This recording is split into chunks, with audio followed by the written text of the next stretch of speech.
ఓం అస్మద్గురుభ్యో నమః.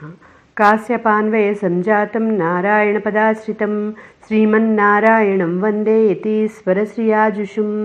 జై శ్రీమన్నారాయణ. గోదాదేవి తిరునక్షత్రం సందర్భంగా ఆళ్వార్లందరిలోనూ ఒక ప్రత్యేకతను సంతరించుకున్న గోదాదేవిని గురించి కొన్ని విశేషాలు ఈరోజు మనం తెలుసుకుందాం. మనకి ఆళ్వార్లు 12 మంది అయితే వారందరిలోకి ఏకైక శ్రీమూర్తి గోదాదేవి. ఈమెకు ఉన్న మరి ఒక పేరు ఆండాళ్. గోదాదేవి గురించి మనం ఎంత చెప్పుకున్నా తక్కువే అవుతుంది. కొంతమంది ఎదుటివారికి నీతులు చెబుతారు, ఏ కొందరో తాము ఆచరించి ఇతరులకు బోధిస్తారు. గోదాదేవి ఆ కోవకి చెందినది. గోదాదేవి లేని శ్రీ వైష్ణవాలయం ఉండదు. గోదాదేవి శ్రీవిల్లిపుత్తూరులో పెరియాళ్వార్లకి తులసి వనంలో అయోనిజయై నళనామ సంవత్సరంలో శ్రావణమాస శుక్లపక్ష చతుర్దశి పుబ్బా నక్షత్రంలో జీవులను ఉద్ధరించడానికి భూదేవి అంశతో జన్మించి అర్చామూర్తి యొక్క గొప్పతనాన్ని వైభవాన్ని అందరికీ తెలియజేసింది. పెరియాళ్వార్లు తనకు భగవంతుడు ప్రసాదించిన బిడ్డకు తాను నిత్యం అల్లే పూమాలలను గుర్తు చేసుకుంటూ కోదై అని పేరు పెట్టుకున్నారు. తమిళంలో కోదై అంటే పూలదండ అని అర్థం వస్తుంది, కానీ గోదా అని సంస్కృతంలో వ్యవహారం పొందింది. పెరియాళ్వార్లు శ్రీవిల్లిపుత్తూరులోని వటపత్రసాయి ఆలయంలోని పెరుమాళ్లకు తన పూల వనంలోని పువ్వులను తులసీ దళాలను దండలుగా కట్టి సమర్పిస్తూ ఉండేవారు. గోదాదేవి పెరియాళ్వార్ల పెంపకంలో పెరిగి ఆయన వల్ల విద్యాబుద్ధులు నేర్చుకుని వారింటికి నిత్యం వచ్చే భాగవతుల వల్ల భాగవత ధర్మాలు తెలుసుకుంటూ ఉండేది. సహజంగానే జ్ఞానవంతురాలు కావడం వల్ల చిన్నతనం నుంచి తండ్రి వెనకే తోటలలో తిరుగుతూ ఆయన చెప్పే భాగవత కథలకి ఆకర్షితురాలై శ్రీకృష్ణునిపై అమితమైన ఇష్టాన్ని ప్రేమని పెంచుకుంది. తన తండ్రి ప్రతిరోజు స్వామివారికి సమర్పించే మాలలను తాను ధరించి తాను స్వామికి తగిన దానినా కాదా అని అద్దంలో చూసుకుని మళ్ళీ ఆ బుట్టలో ఉంచేది. ఒకరోజు ఇది చూసిన పెరియాళ్వార్లు అపచారం జరిగిందని బాధపడి స్వామికి మాలలను తీసుకెళ్లలేదు. కానీ ఆ రోజు రాత్రి వటపత్రసాయి పెరియాళ్వార్ల కలలో కనబడి ఆమె ప్రతిరోజు ధరించిన మాలలనే తాను స్వీకరిస్తానని, నాకు అవే చాలా ఇష్టమైనవి అని, నువ్వు బాధపడకుండా ఆ మాలలను నాకు సమర్పించు అని చెప్పారు. గోదాదేవి శ్రీవిల్లిపుత్తూరులోని వటపత్రసాయి ఆలయమునే నందగోప భవనంగా, శ్రీవిల్లిపుత్తూరునే నందవ్రజంగా, తన చెలికత్తెలనే గోపికలుగా భావించి తాను ఒక గోపికగా భావించి తిరుప్పావై అనే వ్రతాన్ని ఆచరించింది.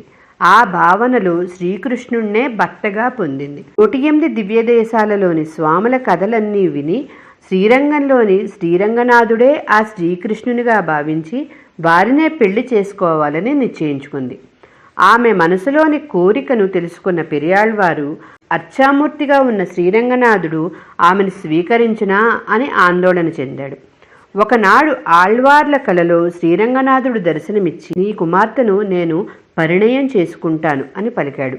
శ్రీరంగం దేవాలయంలోని ప్రధాన వ్యక్తుల కలలో స్వామి సాక్షాత్కరించి శ్రీవిల్లిపుత్తూరులో గల పెరియాళ్వార్ల పుత్రిక గోదాదేవిని అన్ని లాంఛనాలతో శ్రీరంగం తీసుకురమ్మని ఆజ్ఞ ఇచ్చాడు. వారందరూ సకల లాంఛనాలతో పల్లకీని తీసుకునెళ్లి శ్రీరంగనాథుని ఆజ్ఞను పెరియాళ్వార్లకి విన్నవించారు.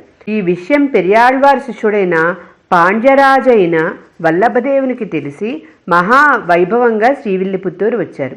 శ్రీవిల్లిపుత్తూరులోని వారు రాజపరివారం అందరూ కలిసి గోదాదేవిని పల్లకీలో ఎక్కించుకుని ఊరేగింపుగా శ్రీరంగానికి తీసుకెళ్లారు. అందరూ ఎంతో సగౌరవంగా ఆండాళ్ తల్లిని రంగనాథుని సన్నిధికి తీసుకెళ్లారు. అందరూ చూస్తూ ఉండగానే ఆండాళ్ తల్లి మెల్లమెల్లగా నడుస్తూ రంగనాథుని సమీపానికి వెళ్ళి ఆయన పాదాలలో మాయమైపోయింది. అది ధనుర్మాసం చివరి రోజు. ఆ రోజు భోగి. గోదాదేవి రంగనాథునిలో కలిసిన రోజుగా ప్రసిద్ధి చెంది శ్రీవైష్ణవులందరూ తమ ఇళ్లల్లోనూ శ్రీవైష్ణవ ఆలయాలలోనూ రంగరంగ వైభవంగా గోదారంగనాథుల కళ్యాణం జరుపుకుంటారు. ఆనాటి నుండి ఈనాటి వరకు ఈ సాంప్రదాయం కొనసాగడం విశేషం. గోదాదేవి 2 ప్రబంధాలను అనుగ్రహించింది.